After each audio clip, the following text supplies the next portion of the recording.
ಸ್ನೇಹಿತರೆಲ್ಲರಿಗೂ ನಮಸ್ಕಾರ.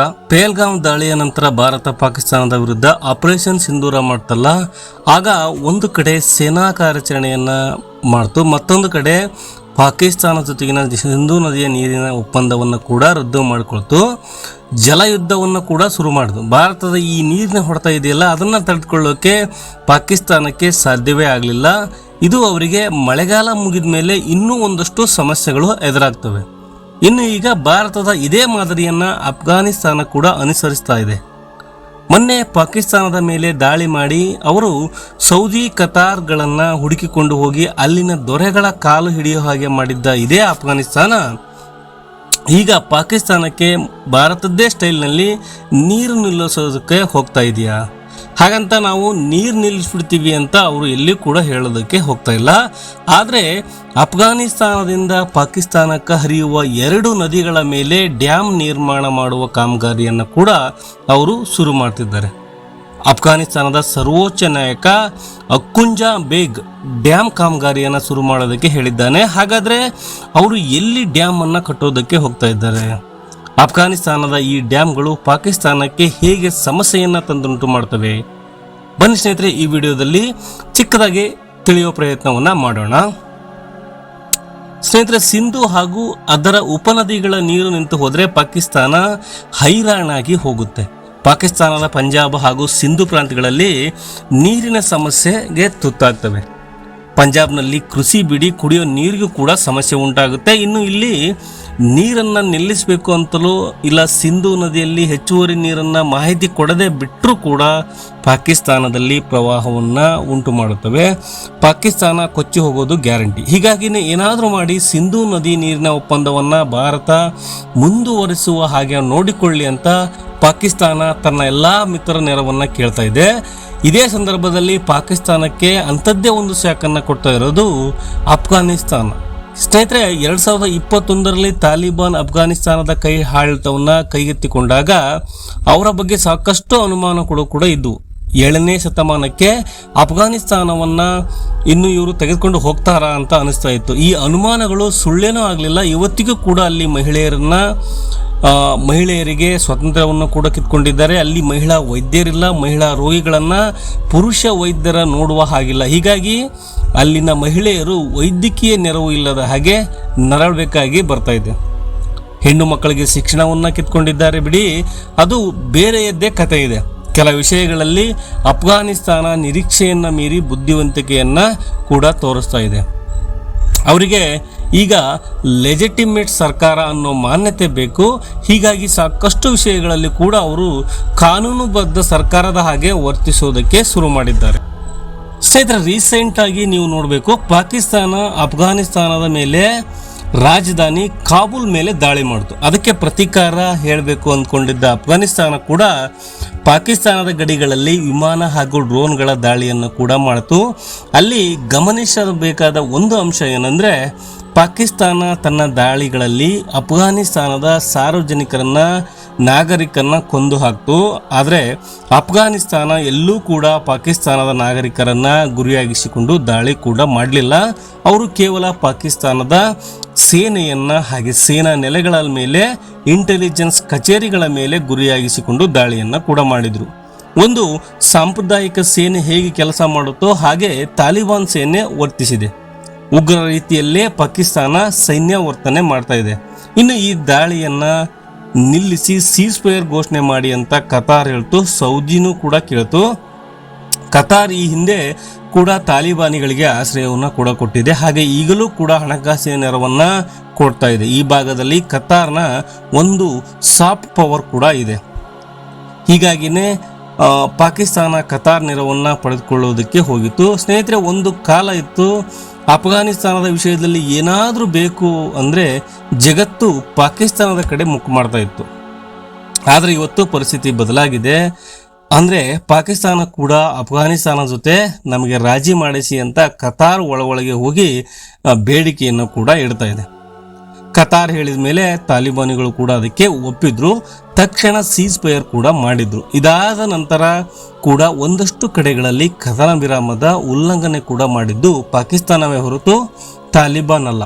ಇನ್ನೀಗ ತಾಲಿಬಾನ್ ಪಾಕಿಸ್ತಾನಕ್ಕೊಂದು ಸ್ಯಾಕ್ ಕೊಡೋದಕ್ಕೆ ಹೋಗ್ತಾ ಇದೆ. ಅದು ಕೂಡ ಕಾನೂನುಬದ್ಧವಾಗಿ. ಅಕಸ್ಮಾತ್ ಅದನ್ನ ಮಾಡೋದಕ್ಕೆ ತಾಲಿಬಾನಿಗಳಿಗೆ ಸಾಧ್ಯ ಆಗಿಬಿಟ್ರೆ ಪಾಕಿಸ್ತಾನ ನೀರಿಲ್ಲದೆ ನರಳಬೇಕಾಗುತ್ತೆ. ಅದರಲ್ಲೂ ಕೂಡ ಖೈಬರ್ ಭಾಗದಲ್ಲಿನ ಜನ ಕುಡಿಯುವ ನೀರಿಗೆ, ಕೃಷಿ ನೀರಿಗೆ ಅಭಾವವನ್ನು ಕೂಡ ಎದುರಿಸಬೇಕಾಗಿ ಬರುತ್ತೆ.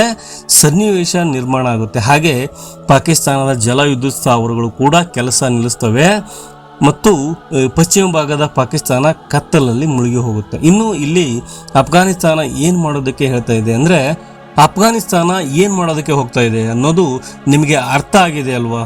ತನ್ನ ನೆಲದಿಂದ ಪಾಕಿಸ್ತಾನಕ್ಕೆ ಹರಿಯುವ ಕುನಾರ್ ಹಾಗೂ ಕಾಬೂಲ್ ನದಿಗಳ ಮೇಲೆ ಅವರು ಡ್ಯಾಮ್ ಅನ್ನು ಕಟ್ಟುವ ನಿರ್ಧಾರವನ್ನು ಕೂಡ ಕೈಗೊಂಡಿದ್ದಾರೆ. ಹಾಗಂತ ಆ ನದಿಗಳ ನೀರನ್ನು ನಾವು ನಿಲ್ಲಿಸ್ತೀವಿ ಅಂತ ಅಫ್ಘಾನಿಸ್ತಾನ ಎಲ್ಲೂ ಕೂಡ ಹೇಳಿಲ್ಲ. ಅಲ್ಲಿ ರದ್ದು ಮಾಡಿಕೊಳ್ಳೋದಕ್ಕೆ ಎರಡು ದೇಶಗಳ ನಡುವೆ ಯಾವುದೇ ಜಲ ಒಪ್ಪಂದಗಳು ಕೂಡ ಇಲ್ಲ. ಆದರೆ ಜಸ್ಟ್ ಅವರು ಡ್ಯಾಮ್ ಅನ್ನು ಕಟ್ಟಿದ್ರೆ ಸಾಕು, ಪಾಕಿಸ್ತಾನದ ನೆಲ ಬರಡಾಗ್ತಾ ಹೋಗುತ್ತೆ. ಸ್ನೇಹಿತರೆ, ಈ ಕುನಾರ್ ಹೆಸರಿನ ನದಿ ಇದೆಯಲ್ಲ, ಇದು ಪಾಕಿಸ್ತಾನಕ್ಕೆ ದೊಡ್ಡ ಪ್ರಮಾಣದ ನೀರನ್ನು ಸೇರಿಸುತ್ತೆ. ಹಿಂದೂ ಕುಶ್ ಪರ್ವತಗಳಲ್ಲಿ ಹುಟ್ಟುವ ಈ ನದಿಯನ್ನ ಚಿತ್ರಾಲ್ ನದಿ ಅಂತ ಕೂಡ ಕರೀತಾರೆ. ಯಾಕಂದ್ರೆ ಇದು ಚಿತ್ರಾಲ್ ಜಿಲ್ಲೆಯ ಸಮೀಪ ಉಗಮಗೊಳ್ಳುತ್ತೆ. ಸುಮಾರು 480 ಕಿಲೋಮೀಟರ್ ಉದ್ದ ಹರಿಯುವ ಈ ನದಿಯ ನೀರಿನ ಮೂಲ ಹಿಮ ಸರೋವರಗಳು ಹಾಗೂ ಅಲ್ಲಿ ಕರಗುವ ಹಿಮ. ಇನ್ನು ಈ ಚಿತ್ರಾಲ್ ಅಥವಾ ಕುನಾರ್ ನದಿ ಅಫ್ಘಾನಿಸ್ತಾನದ ಕುನಾರ್ ಹಾಗೂ ನಾನ್ಗರ್ಗಳಲ್ಲಿ ಹರಿಯುತ್ತಾ ಪಾಕಿಸ್ತಾನದ ಗಡಿ ದಾಟಿ ಖೈಬರ್ ಪಖ್ತೂನ್ಖ್ವಾಕ್ಕೆ ಸೇರುತ್ತೆ. ಜಲಾಲಾಬಾದ್ ಸಮೀಪಕ್ಕೆ ಬರ್ತಿದ್ದಂತೆ ಅಲ್ಲಿ ಕಾಬೂಲ್ ನದಿಯಲ್ಲಿ ವಿಲೀನವಾಗುತ್ತೆ. ಹೀಗೆ ಕುನಾರ್ನಿಂದ ಖೈಬರ್ವರೆಗೆ ಈ ನದಿ ತನ್ನ ಒಟ್ಟು ಹರಿವಿನ 80% ಅಫ್ಘಾನಿಸ್ತಾನದಲ್ಲಿ ಹರಿಯುತ್ತೆ. ಇನ್ನುಳಿದ 20% ಪಾಕಿಸ್ತಾನದಲ್ಲಿ ಹರಿದು ಆನಂತರ ಕೂಬಾ ಅಥವಾ ಕಾಬೂಲ್ ನದಿಯಲ್ಲಿ ಇದು ಲೀನ ಆಗುತ್ತೆ. ಹೀಗೆ ಈ ನದಿಯ ಮೇಲೆ ಅಫ್ಘಾನಿಸ್ತಾನ ಒಂದು ಡ್ಯಾಮ್ ಅನ್ನ ನಿರ್ಮಾಣ ಮಾಡಿದ್ರೆ ಇಲ್ಲಿಂದ ಖೈಬರ್ಗೆ ಹರಿಯುವ ನೀರಿನ ಪ್ರಮಾಣ ದೊಡ್ಡ ಮಟ್ಟದಲ್ಲಿ ಕಡಿಮೆ ಆಗುತ್ತೆ. ಹಾಗೆ ಕಾಬೂಲ್ ನದಿಗೆ ಬರುವ ನೀರು ಕಡಿಮೆ ಆದರೆ ಪಾಕಿಸ್ತಾನದ ಖೈಬರ್ ಹಾಗೂ ಪಂಜಾಬ್ ಪ್ರಾಂತ್ಯಗಳು ಕೂಡ ಸಮಸ್ಯೆಗೆ ಈಡಾಗ್ತವೆ. ಇಲ್ಲಿ ಕಾಬೂಲ್ ನದಿ ಬಗ್ಗೆ ಕೂಡ ನೀವು ಸ್ವಲ್ಪ ತಿಳ್ಕೊಳ್ಳೇಬೇಕು. ಒಂದು ಕಾಲಕ್ಕೆ ಅಶ್ವಗಣ ಅಂತ ಕರೆಸಿಕೊಳ್ಳುತ್ತಿದ್ದ ಈಗ ಅಫ್ಘಾನ್ ಆಗಿ ಬದಲಾಗಿರುವ ಅಫ್ಘಾನಿಸ್ತಾನದಲ್ಲಿ ಪೂರ್ವ ಭಾಗದ ಪ್ರಮುಖ ನದಿ ಈ ಕುಬಾ ಅಥವಾ ಕಾಬೂಲ್. ಹಿಂದ್ ಕುಶ್ ಪರ್ವತಗಳ ಸಂಗ್ಲಕ್ ಶ್ರೇಣಿಯಲ್ಲಿ ಉಗಮವಾಗುವ ಈ ಕಾಬೂಲ್ ನದಿ ಸುಮಾರು 700 ಕಿಲೋಮೀಟರ್ ಉದ್ದ ಹರಿಯುತ್ತೆ. ಅದರಲ್ಲಿ 560 ಕಿಲೋಮೀಟರ್ಗಳಷ್ಟು ಅಫ್ಘಾನಿಸ್ತಾನದಲ್ಲೇ ಹರಿದು ಆನಂತರ ಪಾಕಿಸ್ತಾನವನ್ನು ಪ್ರವೇಶ ಮಾಡುತ್ತೆ. ಜಲಾಲಾಬಾದ್ ಬಳಿ ಇರುವ ಕುನಾರ್ ನದಿಯ ನೀರು ಸೇರುವುದರಿಂದ ಅಲ್ಲಿ ಇದರ ಗಾತ್ರ ಮತ್ತಷ್ಟು ದೊಡ್ಡದಾಗುತ್ತೆ. ಆನಂತರ ಪಾಕಿಸ್ತಾನದ ಅಟಕ್ ಬಳಿ ಸಿಂಧೂ ನದಿಯನ್ನ ಈ ಕಾಬೂಲ್ ನದಿ ಸೇರಿಕೊಳ್ಳುತ್ತೆ. ಕಾಬೂಲ್ ನದಿಯ ನೀರು ಪಾಕಿಸ್ತಾನದ ಖೈಬರ್ ಹಾಗೂ ಪಂಜಾಬ್ ಪ್ರಾಂತ್ಯಗಳಲ್ಲಿ ಹಸಿರಾಗಿಸ್ತಾ ಇದೆ. ಈಗ ಅಫ್ಘಾನಿಸ್ತಾನ ಈ ನದಿಗಳ ನೀರನ್ನು ಸಂಪೂರ್ಣವಾಗಿ ಬಳಸಿಕೊಳ್ಳುವುದಕ್ಕೆ ಸಾಧ್ಯವಾಗುವ ಹಾಗೆ ಕುನಾರ್ ಹಾಗೂ ಕಾಬೂಲ್ ನದಿಗಳ ಮೇಲೆ ಡ್ಯಾಮ್ಗಳನ್ನು ನಿರ್ಮಾಣ ಮಾಡುವ ಯೋಜನೆಯನ್ನು ಕೂಡ ರೂಪಿಸಿದೆ. ಇಲ್ಲಿ ಕೂಡ ನಾವು ಯಾವ ವಿದೇಶಿ ಕಂಪನಿಗಳು ಡ್ಯಾಮನ್ನು ನಿರ್ಮಾಣ ಮಾಡೋದಕ್ಕೆ ಅವಕಾಶವನ್ನು ಕೊಡೋದಿಲ್ಲ, ನಮ್ಮದೇ ಅಫ್ಘಾನರಿಗೆ ಕೆಲಸ ಕೊಡ್ತೀವಿ ಅಂತ ಅಲ್ಲಿನ ತಾಲಿಬಾನ್ ಆಡಳಿತ ಹೇಳ್ತಾ ಇದೆ. ಸ್ನೇಹಿತರೆ, ಸದ್ಯಕ್ಕೆ ಏಷ್ಯಾದಲ್ಲಿ ದೊಡ್ಡ ಡ್ಯಾಮ್ಗಳ ನಿರ್ಮಾಣ ಅಂದರೆ 2 ದೇಶಗಳು ಮುಂದೆ ಬರುತ್ತವೆ. ಒಂದು ಚೈನಾ, ಇನ್ನೊಂದು ಭಾರತ. ಚೈನಾಗೆ ಕಾಮಗಾರಿಯನ್ನು ಕೊಡೋದಕ್ಕೆ ನಾನಾ ಕಾರಣಗಳಿಂದ ಅಫ್ಘಾನಿಸ್ತಾನ ಸಿದ್ಧ ಇಲ್ಲ. ಹಾಗೆ ಭಾರತಕ್ಕೆ ಕಾಮಗಾರಿಯನ್ನು ಮಾಡೋದಕ್ಕೆ ಕೊಟ್ಟರೆ ಪಾಕಿಸ್ತಾನ ಕಿರಿಕನ್ನು ಶುರು ಮಾಡುತ್ತೆ. ಭಾರತದ ಮಾತು ಕೇಳಿಕೊಂಡೇ ಅಫ್ಘಾನಿಸ್ತಾನ ನಮ್ಮ ನೀರನ್ನು ನಿಲ್ಲಿಸ್ತಾ ಇದೆ. ಭಾರತ ಈಗಾಗಲೇ ಸಿಂಧೂ ನದಿಯನ್ನು ಕೂಡ ನಿಲ್ಲಿಸಿದೆ. ಈಗ ಅಫ್ಘಾನಿಸ್ತಾನ ಕೂಡ ನಮ್ಮ ಸಮಸ್ಯೆಗೆ ಸಿಲುಕಿಸೋ ಪ್ರಯತ್ನವನ್ನು ಕೂಡ ಮಾಡ್ತಾ ಇದೆ ಅಂತ ಮಾತುಗಳನ್ನು ಕೂಡ ಪಾಕಿಸ್ತಾನ ಆಡೋದಕ್ಕೆ ಶುರು ಮಾಡುತ್ತೆ. ಮತ್ತು ಇಲ್ಲಿ ಇಸ್ಲಾಂ ಬ್ರದರ್ಹುಡ್ ಅನ್ನು ತಗೊಂಡು ಒಂದು ಇನ್ಫ್ಲುಯೆನ್ಸ್ ಮಾಡಿಸೋದಕ್ಕೂ ಕೂಡ ಪಾಕಿಗಳು ಶುರು ಮಾಡ್ತಾರೆ. ಅದು ಯಾವುದು ಬೇಡ ಅನ್ನೋ ಕಾರಣಕ್ಕೆ ಈ ಡ್ಯಾಮನ್ನು ನಾವೇ ಕಟ್ಕೊಳ್ತೀವಿ ಅಂತ ಅಲ್ಲಿನ ತಾಲಿಬಾನ್ ಸರ್ಕಾರ ಹೇಳ್ತಾ ಇದೆ. ಅದಕ್ಕೆ ಬೇರೆ ಯಾವುದಾದ್ರೂ ದೇಶದ ಎಂಜಿನಿಯರಿಂಗ್ ಸಪೋರ್ಟ್ಗಳನ್ನು ನಾವು ಪಡ್ಕೋಬಹುದು, ಈ ಕೆಲಸವನ್ನು ಭಾರತವೇ ಮಾಡಲೂಬಹುದು. ಆದರೆ ಡ್ಯಾಮ್ ನಿರ್ಮಾಣವನ್ನು ಅಫ್ಘಾನ್ ಕಂಪನಿಗಳೇ ಮಾಡುತ್ತವೆ. ಇನ್ನು ಇಲ್ಲಿ ಗಮನಿಸಬೇಕಾದ ಅಂಶ ಅಂದರೆ ಅಫ್ಘಾನಿಸ್ತಾನ ಪಾಕಿಸ್ತಾನ ನಡುವೆ ನೀರು ಹಂಚಿಕೆ ಸಂಬಂಧಪಟ್ಟಂತೆ ಹಾಗೆ ಯಾವುದೇ ಅಧಿಕೃತ ಒಪ್ಪಂದಗಳು ಕೂಡ ಇಲ್ಲಿ ಇಲ್ಲ. ಅಫ್ಘಾನಿಸ್ತಾನ ಇದುವರೆಗೆ ಆ ನದಿಗಳ ಮೇಲೆ ಡ್ಯಾಮ್ಗಳನ್ನು ಕೂಡ ನಿರ್ಮಾಣ ಮಾಡಿ ಅದರ ನೀರನ್ನು ತಾನು ಬಳಸಿಕೊಳ್ಳುವ ಪ್ರಯತ್ನವನ್ನು ಕೂಡ ದೊಡ್ಡ ಪ್ರಮಾಣದಲ್ಲಿ ಮಾಡಲಿಲ್ಲ. ಹೀಗಾಗಿ ಅಷ್ಟು ನೀರನ್ನು ಸುಖವಾಗಿ ಪಾಕಿಸ್ತಾನ ಬಳಕೆ ಮಾಡ್ಕೊಳ್ತಾ ಇತ್ತು. ಈಗ ಅಫ್ಘಾನರು ಅದಕ್ಕೂ ಕೂಡ ಕೊಕ್ಕೆ ಹಾಕೋದಕ್ಕೆ ಹೋಗ್ತಾ ಇದ್ದಾರೆ. ಅಲ್ಲಿ ಡ್ಯಾಮ್ ನಿರ್ಮಾಣ ಮಾಡಿ ಆ ನದಿಗಳ ನೀರನ್ನು ಅಫ್ಘಾನಿಸ್ತಾನದಲ್ಲಿ ಕೃಷಿಗೆ ಮತ್ತು ವಿದ್ಯುತ್ ಬಳಕೆಗೆ ಮಾಡುವ ಉದ್ದೇಶವನ್ನು ಕೂಡ ಅಲ್ಲಿನ ತಾಲಿಬಾನ್ ಸರ್ಕಾರ ಹೊಂದಿದೆ. ಹಾಗೆ ಜಗತ್ತಿನ ಬೇರೆ ಬೇರೆ ದೇಶಗಳಲ್ಲಿನ ಅನಧಿಕೃತ ಸರ್ಕಾರಗಳ ಹಾಗೆ ನಾವು ಕೂಡ ನಮ್ಮ ಜನರ ಹಿತಾಸಕ್ತಿಗಳನ್ನು ಕಾಪಾಡೋದಕ್ಕೆ ಅವರಿಗೆ ಬೇಕಾದ ಇನ್ಫ್ರಾಸ್ಟ್ರಕ್ಚರ್ ಒದಗಿಸೋದಕ್ಕೆ ಕೆಲಸ ಮಾಡ್ತಾ ಇದ್ದೀವಿ ಅನ್ನೋದನ್ನು ಅವರು ಕೂಡ ಜಗತ್ತಿಗೆ ತೋರಿಸಬೇಕಾಗಿದೆ. ಹೀಗಾಗಿ ಆದಷ್ಟು ಬೇಗ ಡ್ಯಾಮ್ ನಿರ್ಮಾಣ ಕಾಮಗಾರಿಯನ್ನು ಆರಂಭ ಮಾಡಿ ಅಂತ ಸರ್ವೋಚ್ಚ ನ್ಯಾಯಾಲಯ ಅಕ್ಕುಂಜ ಆದೇಶ ಕೂಡ ನೀಡಿದ್ದಾರೆ. ಇನ್ನು ಅಫ್ಘಾನಿಸ್ತಾನದ ಈ ನಿರ್ಧಾರದಿಂದ ಪಾಕಿಸ್ತಾನಕ್ಕಾಗುವ ಸಮಸ್ಯೆಗಳೇನು ಅಂತ ಕೇಳಿದರೆ, ಕಾಬೂಲ್ ನದಿ ಪಾಕಿಸ್ತಾನದಲ್ಲಿ ಹರಿಯುವ ಸಿಂಧೂ ನದಿಗೆ 10ರಿಂದ 15ರಷ್ಟು ನೀರನ್ನು ಕೊಡುತ್ತೆ. ಪಾಕಿಸ್ತಾನದ ಒಟ್ಟು ಜಲಾನಯನದ ಪೈಕಿ ಶೇಕಡ 20ರಷ್ಟು ಈ ನದಿಗಳ ನೀರಿನ ಮೇಲೆ ಆಧಾರ ಪಡ್ಕೊಂಡಿವೆ. ಸೊ ಕುನಾರ್ ಹಾಗೂ ಕಾಬೂಲ್ ನದಿಗಳ ಮೇಲೆ ಡ್ಯಾಮ್ ನಿರ್ಮಾಣ ಆದರೆ ಪಾಕಿಸ್ತಾನದ ಖೈಬರ್ ಪಖ್ತೂನ್ಖ್ವಾ ಮತ್ತು ಪಂಜಾಬ್ ರೈತರಿಗೆ ನೀರಿನ ಸಮಸ್ಯೆ ಉಂಟಾಗುತ್ತೆ. ಅಲ್ಲಿ ಕುಡಿಯುವ ನೀರಿಗೆ ಕೂಡ ಕೊರತೆ ಉಂಟಾಗಿ ಬರ ಪರಿಸ್ಥಿತಿ ಕೂಡ ಬರ್ಬೋದು. ಇದು ಪಾಕಿಸ್ತಾನದಲ್ಲಿ ಕೃಷಿ ಉತ್ಪಾದನೆಯನ್ನು ಕೂಡ ಕಡಿಮೆ ಮಾಡುತ್ತೆ.